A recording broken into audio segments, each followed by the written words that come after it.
Hindi ko siya kinamuhian agad nung una kaming magkita. Sino ba naman ang mag-aakala na sa likod ng maaliwalas na mukhang iyon may isang bagyong parating? Pero sa mundong ginagalawan namin, alam ko may laro nang nagsisimula bago pa man tayo makahakbang sa loob ng opisina. Si Mark, isang senior analyst, katulad ko. Pareho kaming may mga pangarap na abutin ang tuktok ng promotion ladder na ito. Pareho kaming gutom sa tagumpay. At ang pinakaimportante sa lahat, pareho kaming marunong magsuot ng maskara. Pareho kaming marunong magkunwari. Sa mundong ito, sa loob ng 4 na sulok ng malamig na gusaling ito, delikado ang biglang galit. Ang mga taong sumisigaw, sila ang unang natatanggal. Kaya mas ligtas ang ngiti. Pero ang ngiting iyon, may tinatago. At ang ngiti ko naman, may pinaplano. Nung una, akala ko maliliit na bagay lang ang lahat. Naalala ko pa nung isang mahalagang presentation kung saan bigla niyang inagaw ang atensyon ng board. Sa gitna ng segment ko, bigla siyang sumabat. Akala ko tinutulungan niya ako. Pero nung matapos ang meeting, sa kanya lahat ang papuri. Doon ko tinanong ang sarili ko, credit grabber ba siya? O sadyang mas matalas lang ang dila niya kaysa sa akin? Sumunod yung mga email, isang mahalagang thread tungkol sa future ng team namin. Nakita ko ang screen ng boss namin. Naka-CC si Mark pero ang pangalan ko sadyang wala. Ramdam ko ang lamig na gumapak sa batok ko. Sabi ko sa sarili ko, ganito talaga sa corporate. Walang kaibigan dito. Kailangang maging mas mabilis, mas matalino, at kailangang maging ahas para hindi ka matuklaw. Isang umaga, tila bumagal ang takbo ng mundo. Tinawag ako ng manager namin sa isang private room. Walang kape, walang ngiti. Sa mesa, may mga printed screenshots, mga usapan sa chat na hindi ko matandaan, mga desisyong teknikal na alam kong mali, pero ang nakakapagtaka, ang pangalan ko ang nakalagay sa dulo ng bawat utos. Tumingin ako kay Mark na nasa tabi ko. Ang mukha niya tila isang anghel na nag-aalala. Nakangiti siya ng bahagya, yung ngiting parang nagsasabing, sayang ka naman. Pero alam ko sa loob-loob ko, hindi iyon awa. Isa iyong mensahe. Natalo ako sa round na ito. Hindi ako natanggal sa trabaho pero ang reputasyon ko, nadungisa na. Doon ko unang naramdaman ang tunay na lamig ng pagkatalo. Lumipas ang mga linggo. Ang ulan sa labas ay tila hindi na natatapos. Laging malakas ang bagsak sa salamin ng bintana ng 24th floor. Ang amoy ng kape sa pantry, yung dating amoy na nagbibigay sa akin ng lakas, ngayon ay tila nagiging lason na sa bawat langhap ko. Bawat keyboard na naririnig ko, bawat tawanan sa hallway, parang boses na nanunuya sa akin. Doon ko binuo ang plano ko.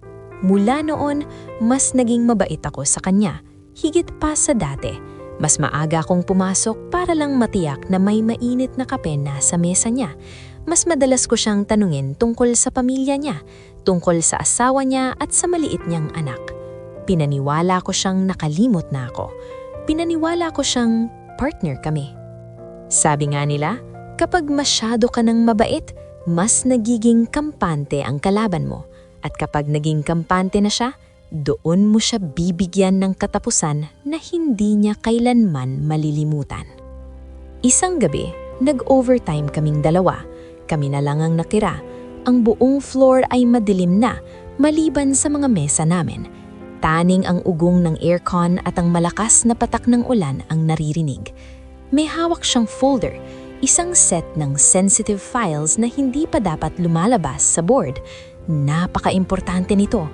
Buhay at kamapayan ng kumpanya ang nakasalalay. Sabi niya sa akin habang bahagyang tumatawa para mawala ang tensyon, "Uy, huwag mong ipagkalat to ha. Delikado to sa karir nating dalawa kapag may nakakita." Tumanggo ako at ngumiti ng napakatamis. Sabi ko, "Relax ka lang Mark. Alam mo namang safe sa akin yan. Magkasangga tayo dito, di ba?" Pero hindi niya alam, ang bawat segundo ng gabing iyon ay bahagi ng pagbagsak niya. Hinintay ko ang tamang pagkakataon.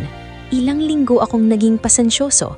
Hindi ako nagmadali dahil ang paghihigante ay parang alak. Mas masarap kapag matagal na nakaimbak. Isang hapon, habang abala ang lahat sa paghahanda para sa grand audit, ginamit ko ang account niya.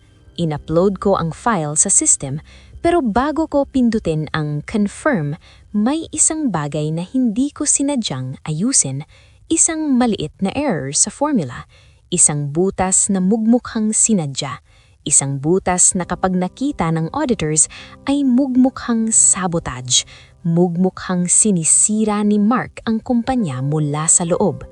Habang nagtatype si Mark sa tabi ko kinabukasan, naririnig ko ang tibok ng sarili kong puso. Malakas, pero ang mukha ko naman, tila isang payapang dagat. Hinihintay ko lang ang pagsabog ng bagyong, ako mismo ang gumawa. Dumating ang araw ng audit. Ang presyon sa opisina ay damang-dama. Tanging tunog lang ng sapatos sa hallway ang bumabasag sa katahimikan. Biglang bumukas ang pinto ng manager. Mapula ang kanyang mukha, galit na galit. "Mark, sa office ko, ngayon din." Pagbagsak ng pinto, tila gumaan ang pakiramdam ko. Tagumpay. Sa wakas, malinis na ang landas ko patungo sa promotion. Ako na ang bagong senior manager. Wala nang haharang. Pero bago ko isara ang computer ni Mark na naiwan niyang nakalog-in, may isang notification na lumitaw. Isang scheduled email na nakatagdang isend ng loob ng 5 minuto. Sa kuryosidad, binuksan ko ito. At doon gumuho ang lahat. Ang subject ng email, "Para sa promotion mo, partner." Binuksan ko ang attachment at doon ko nakita ang lahat ng katotohanan, ang lahat ng screenshots, ang lahat ng audio recordings, at ang lahat ng ebidensya na ang manager pala at hindi si Mark ang nagnanakaw ng lahat ng credit sa gawa ko. Si Mark, palihim pala niyang binubuo ang kaso para mapatalsik ang manager namin. Ginagawa niya ang lahat ng ito para ako ang pumalit sa pwesto. Yung pag-agaw niya ng mic noon, ginawa niya iyon para takpan ang maling data na sadyang inilagay ng manager sa slide ko para mapahiya ako sa harap ng CEO. Yung hindi niya pagsisi sa akin, proteksyon iyon para hindi ako madamay sa mga failed projects na plano ng manager na ibintang sa akin. May maikling note sa dulo ng email na naggumuho sa pagkatao ko. "Prekoy, pasensya na kung tila lumalayo ako nitong mga nakaraang araw. Binabantayan ako ng manager at ayaw kong mahalata niya ang ginagawa ko. Pero eto na, handa na ang lahat, ia-upload ko na sa audit ang file na magpapatunay na ikaw ang tunay na utak sa likod ng tagumpay natin. Congrats in advance, partner. Karapat-dapat ka sa pwestong ito." Nanlamig ang buong katawan ko. Yung folder na in-upload ko, yung error na hinayaan ko para sirain siya, iyon ang mugmukhang dinoktor ni Mark ang records para gumawa ng kwento laban sa manager. Dahil sa sarili kong galit, ang taong nagligtas sa akin ay siyang itatapon ko sa labas. Narinig ko ang lakas ng sigawan mula sa loob, narinig ko ang paghagis ng gamit, at maya-maya lumabas si Mark. May dadala siyang box ng mga gamit niya. Hindi galit ang nakita ko sa mga mata niya, kundi isang malalim na lungkot. Lungkot ng isang taong nagbigay ng lahat para sa kaibigan, pero pagtataksil ang natanggap na sukli. Kinabukasan, wala na siya. Termination for unethical conduct and sabotage. Nakuha ko ang promotion. May sarili na akong office, malaking sahod, mataas na posisyon. Pero tuwing gabi, kapag patay na ang mga ilaw at tahimik na ang buong floor, naririnig ko pa rin ang bawat hakbang niya palayo. Sa mundo naming ito, walang rehas, walang selda, pero bawat araw, ang tagumpay ko ang nagsisilbing bilangguan ko. Hindi ako proud, pero hindi rin ako nagsisisi nung una kasi akala ko tama ako. Pero ngayon, habang buhay ko nang dadalhin ang boses ni Mark sa isip ko. Sa huli, nakuha ko ang promotion. Nanalo ako sa game, pero sa pagitan ng mga ngiti at tagumpay, alam ko sa sarili ko, ako ang pinakatalo sa lahat. Dahil ang tunay na tagumpay, hindi nasusukat sa laki ng sahod o sa taas na posisyon. Nasusukat ito sa kung gaano kalinis ang konsensya mo pagpatay ng ilaw sa gabi. Prekoy, Momsers, sa mundong puno ng agawan at lamangan, pipiliin mo bang maging ahas para lang makaakyat? O mas pipiliin mo ang mabagal na pag-akyat basta alam mong wala kang tinatapakang tao? Kung may natutunan ka sa kwentong ito, o kung may kakilala kang naging biktima ng corporate politics, i-comment mo ang iyong saloobin sa ibaba. Gusto naming marinig ang kwento nyo.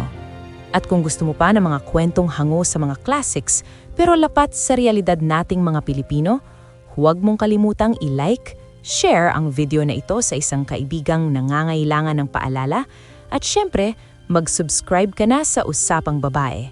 Pindutin mo na rin ang bell icon para ikaw ang laging mauuna sa ating mga susunod na kwento. Tandaan mo, ang tunay na panalo ay yung nakakatulog ng mahimbing. Ako ang inyong kasama dito sa Usapang Babae. Kita-kits sa susunod na video. Stay sharp and stay real.